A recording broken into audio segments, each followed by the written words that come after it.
question. If I can find it here, I will for whatever purpose, let's see, that's not it. The Second Amendment guarantees an individual right to possess a firearm unconnected with service in a militia and use that arm for traditional or lawful purposes, such as self-defense within the home. After the comma is simply a suggestion, an example. That is one example of a lawful purpose to keep and bear arms. It's not confined to the home.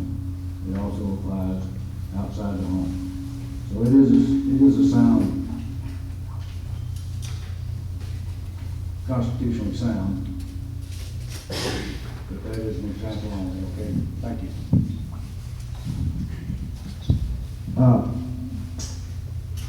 I find some truth in it, and I agree with most of it.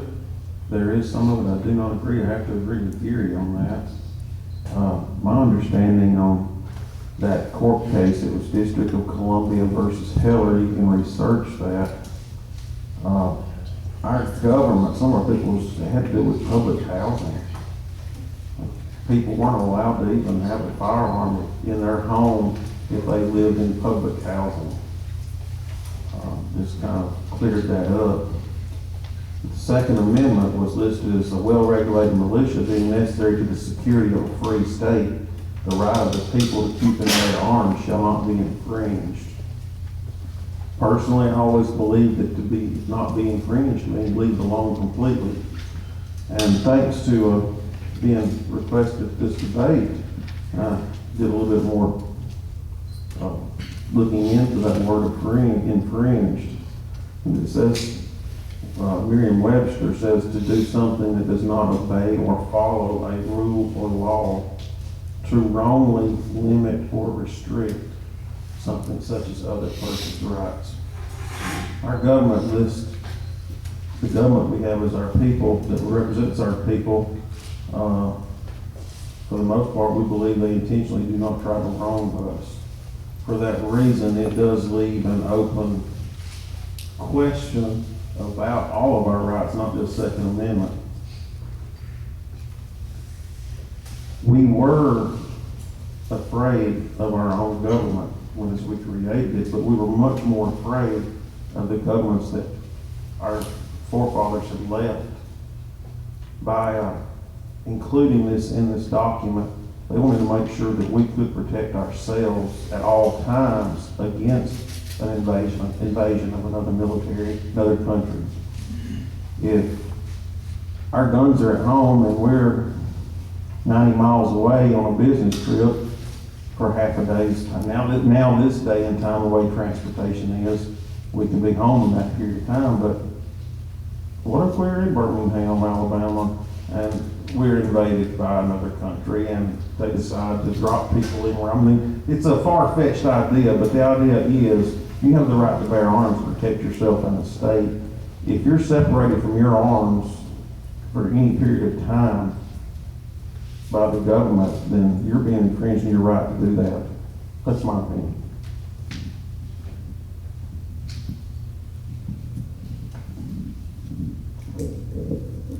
In light of the recent gun-related tragedies reportedly involving mental health, would you consider mental health screening before being allowed to purchase a gun a necessity to keep Americans safe or an infringement upon our rights? Absolutely. And I do not consider that an infringement upon our rights, especially the rights that we might have to be safe. I'm happy to sit here today next to the sheriff of Franklin County. So if I've got a problem in Franklin County, I'm going to call the sheriff. He's got some guns, and those are the people who will help protect my rights. We don't need everybody and their brother out there trying to protect things. It's okay, I think, if individuals wish to have guns in their homes or whatever, but we've got a county government regulated with police officers, the sheriff here.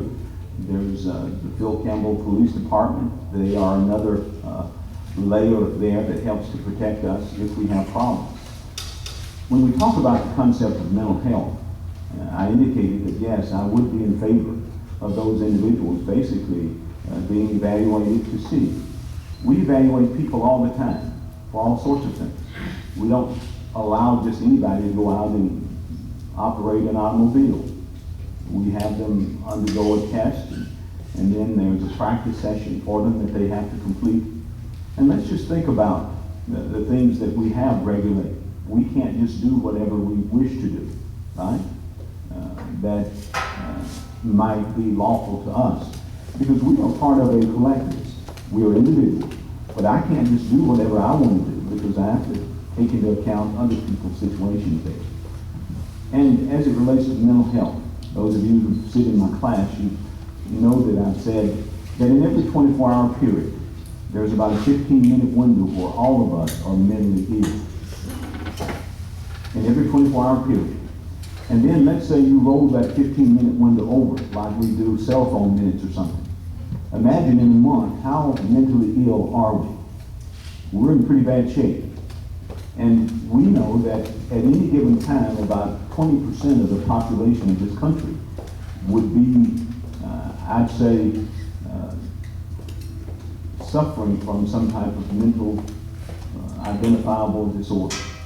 And so it is important that we regulate those kinds of things and we ensure the well-being of individuals as well as the well-being of everyone.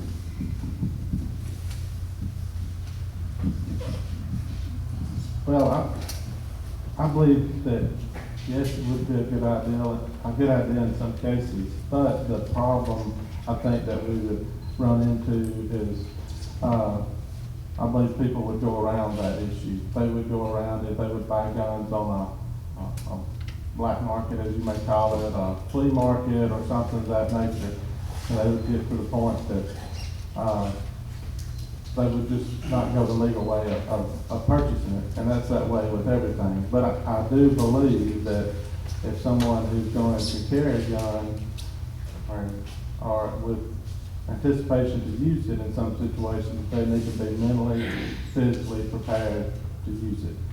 There's a lot of things that goes on in a person's body when they're confronted with a gun or they're going to use a gun.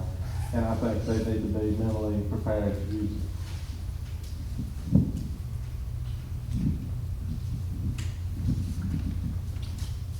I have a fundamental, absolute right to defend my life. I'm born with that right. Yes, this would be an infringement upon our rights to be required to go through a mental health screening prior to purchasing. During that process, it could be all over. Yes, we have Sheriff Oliver, the different police forces in Franklin County, etc., but I believe any policeman that you would speak to would agree with this, that when seconds counts, the police are only minutes away. They come and investigate and take the bodies away or the injured to the hospital. It only takes a few seconds to pull a trigger, and I need to be able to defend my life and the lives of anyone else that is there. And so the mental health screening, mental health in itself is a problem in the United States, of course. But I don't believe everyone, that would be too lengthy of a process for everyone. My life would be in danger during the process of going through all that.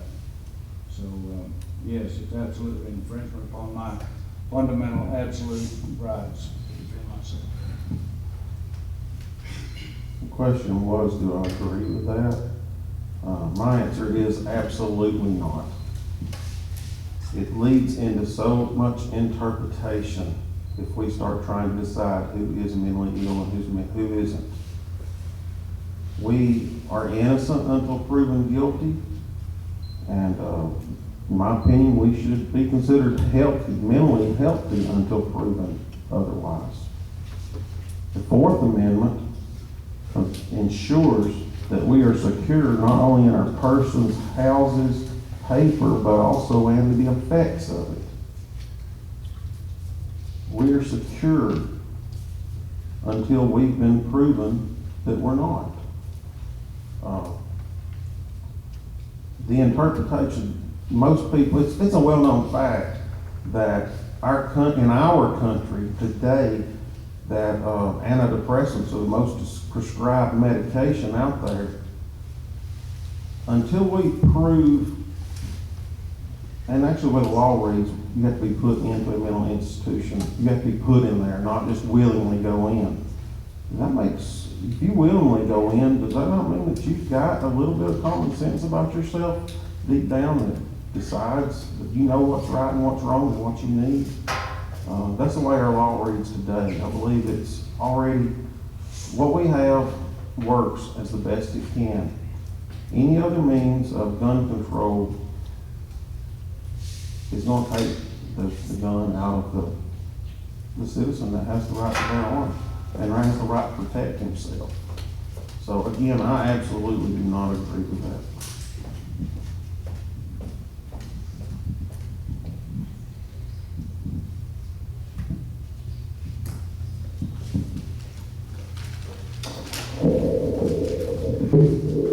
Does anyone have any rebuttal answers or responses to anything that was said? I do. I agree with Mr. Alexander, but at 21 years of law enforcement, I can tell you that I have saw people visibly, without making any mental health evaluation, that they don't need a gun. There is some people, and I know there's officers in here with a lot of experience, that in some situations, they just don't need a gun. I'm not the person to evaluate him, but I believe it's public safety. They don't need a gun. Not that I would want to take their right away from them from being able to possess one, but I believe that it ought to come to a discretion at some point in time that guns need to be removed. For instance, just this past week, the gentleman was obviously mentally, physically drained. He could speak to me, he could talk to me, he could carry on a general conversation with me, but the things he talked about, the things he did, was pretty obvious to me that he didn't need a gun. If he gets that completed, and I don't believe we should have to take these guns away forever, but he needs that problem fixed at that point in time. And I'll just say that I'm not saying that everybody has to be evaluated, but as the sheriff says, there are people who have some issues, and if these individuals have had prior situations, that's where a good background check would come in there. And I don't see anything wrong with a background check to ensure that the individual who is purchasing this particular weapon, whatever it might be, a basic gun, or getting a permit to open carry or whatever, what would be wrong with that? To me, that would be simply sensible. Thank you.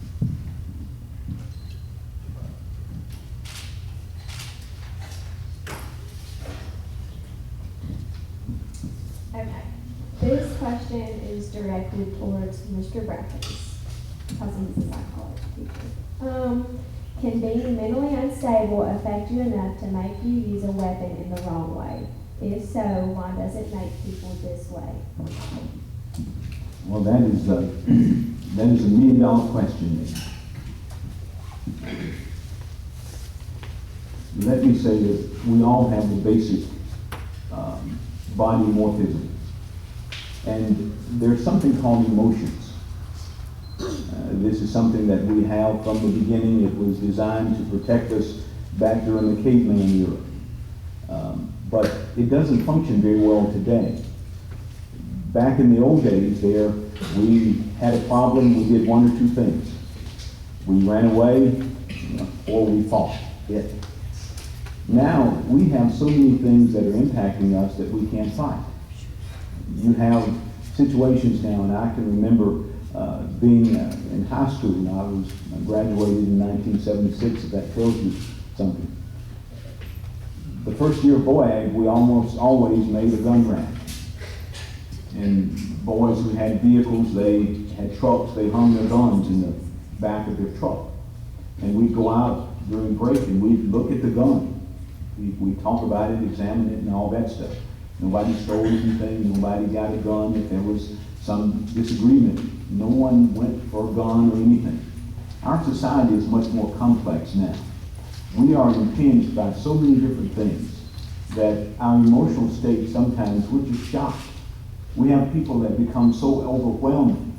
And if you are overwhelming with fear, anxiety, or anger, if you have a gun, you're much more apt to use it as it relates to something else. It might be just acting out whatever. And so it is quite easy for all of us, as I said earlier, to get into a situation where we become so mad and upset. I even see this in children. In Walmart, I see parents with their kids, and I know that person's going to be problematic based on how that child relates.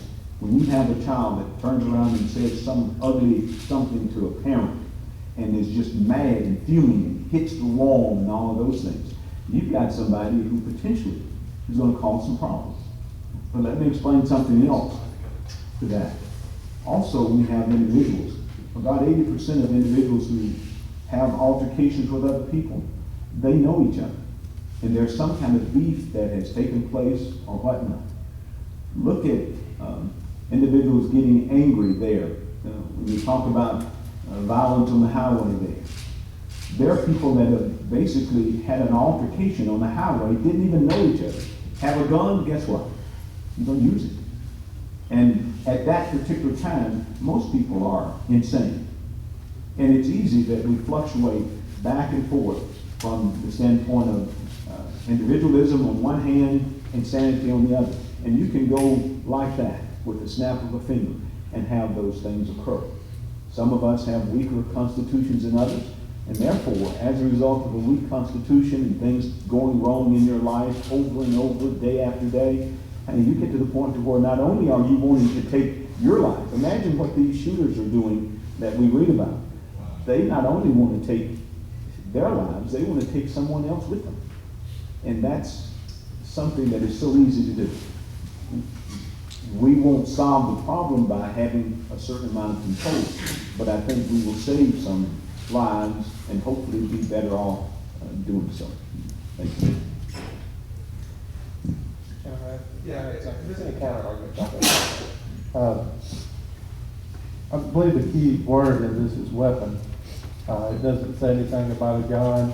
A weapon is anything that you can use.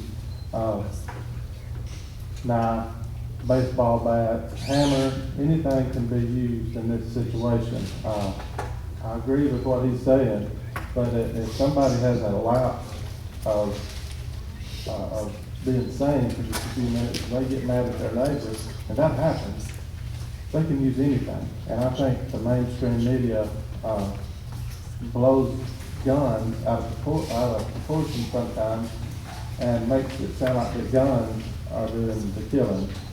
Well, I've got my gun on my side now. It's not killing anybody. But I believe if I want it to, and that's in my mind, that it will do that. But that could be used, like I said, any other type of weapon that you want at that point in time. Yes, I would say about this topic that if that be the case, that we can turn insane and snap of a finger, then I need to be able to defend myself against that person.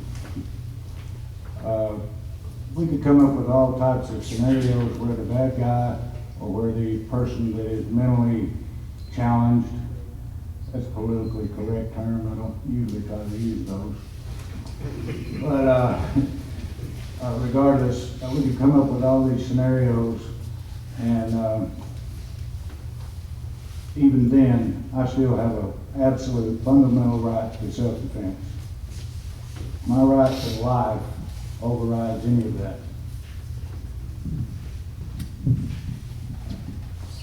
I personally, my family has been personally directly affected by a person that was insane at that moment, took a gun and killed another person. I wake up every morning and I look at my daughter's face and know that she has to live with that. The greatest fear I had when that incident took place was I didn't have a weapon to defend myself if I was next. And she would be left alone without anybody to raise her. That person stole a gun.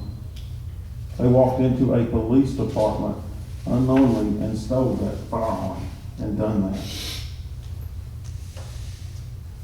Yes, background checks work and help, and I do believe there is a need for them. But the bottom line is a weapon. The day of Sandy Hook massacre, it wasn't published because guns was the bad thing, it's bad gunman, but I understand there was a gentleman a madman in China went into a classroom with a sword and killed 40 children. I believe I'm not misspeaking on that. But it happens. It could happen any time, any day.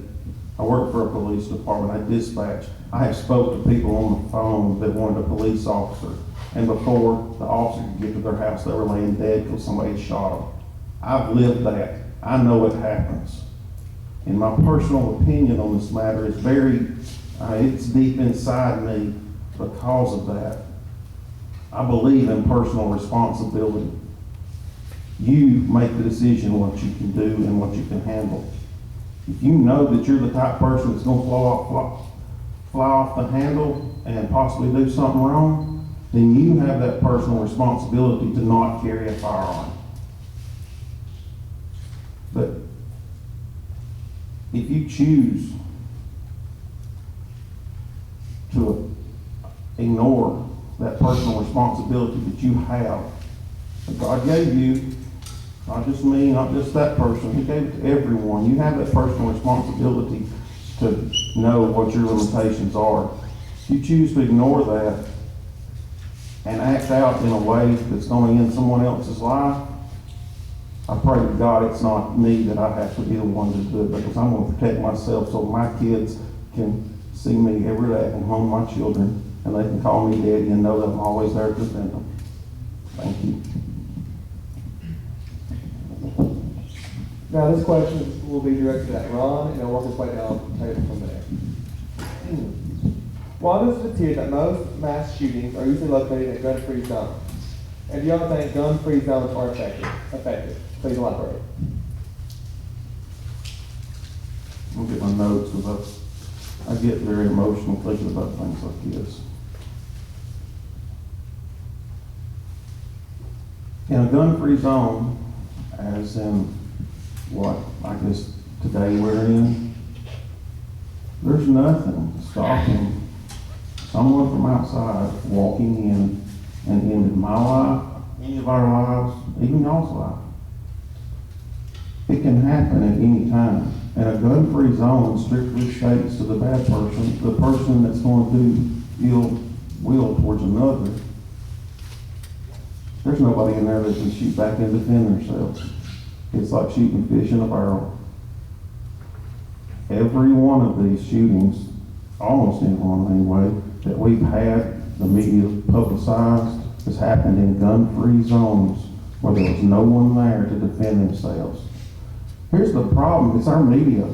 There are countless incidents where a good guy with a gun stopped a bad person with a gun. But you know what? CNN and Fox refuses to elaborate on those and show those, and the left-wing agenda refuses to talk about them either because it don't forward their agenda, in my opinion. As long as there's a gun-free zone, It's just an open killing ground for bad people.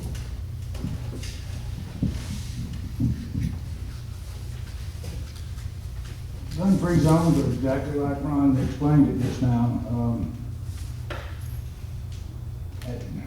All I can do is repeat what he said, and he covered it so well that I don't know if I have anything else to say other than what I've already said and what Ron's already said. Have a right to self-defense. Gun-free zones are shameful.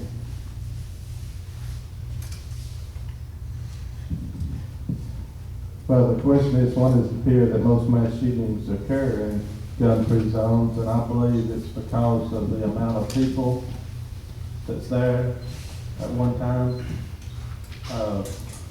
I'm gonna use the Virginia Tech shooting in April 2007. There was 32 people shot and killed, 17 injured by one gunman in one building.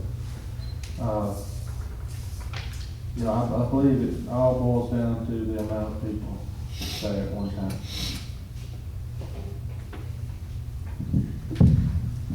Well, first off, let me say that I'm not against individuals having guns.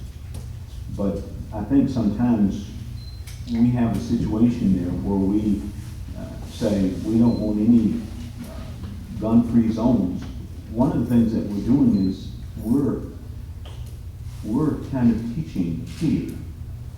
We don't want to raise our children up and say to them, you need to be afraid everywhere you go. That you need to have a gun everywhere you go. We used to joke sometimes about going to bad places that says, hey, if you don't have a gun, they'll give you one before you could go in.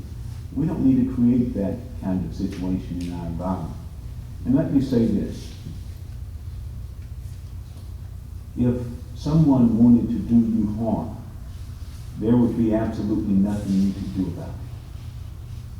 And I'll repeat that, because I want to make myself unmistakably clear. If someone really wanted to do you in, you having a gun probably would mean very little. Now, the idea of having a gun, how many people we saw the movies in the Wild Wild West when there's a shootout at the OK Corral? Everybody's got a gun and they're shooting. But yet somebody dies. You all right? The idea in my approach would be, let's do as much as we can to try to prevent those kinds of things. When you have a gun-free zone and things are happening there, it just tells us that guns are all over. They're all over the place. Right? They're there. Phil Campbell is a dry city there, isn't it? I bet there's alcohol here in Phil Campbell someplace. Right? There's alcohol here someplace. People know where to go and get it there. And that's the kind of situation that we have. It lets us know that there are things all over the place. And so one of the things we don't want to do there, and I'll say that when people are walking around with rifles and things strapped to their back down the street and all those things there, they're not in their personal homes. They're on the outside. Mr. Oliver and the people in law enforcement take care of that. And if someone were to come out from someplace and put a gun to your head and pull the trigger, there would be nothing that you could do about it. If they were intent on doing you in, it kind of lends itself to us trying to be better individuals and trying to understand what's going on with people and not being, the up in the face sort of thing. That's my opinion about this situation. Can I say something? I'm not a speaker or anything. I'll talk loud enough to take care of it, I guess. I'm not a public speaker, but this concerns me too. And it's hard for me to just sit quiet on something like this because if I feel it, I've got to speak it. I served 4 years U.S. Navy Seabees. I served over Vietnam and I built roads. And I'm driving on the road now that I'd be ashamed to say that I helped build. And I've got a petition that I'd like for y'all to sign, but now speaking about the guns. I seen a special on TV about a young woman out in Texas that was a state senator, and she was against guns. She had been working against guns. Well, she was in a restaurant one night and had her family with her for a birthday party. Some crazy come in and shot 3 or 4 of her family members and killed them. She was hiding under a table, and if she'd had a gun, she could have stopped him after the first one. Now, they had the Texas Rangers, they had the game wardens,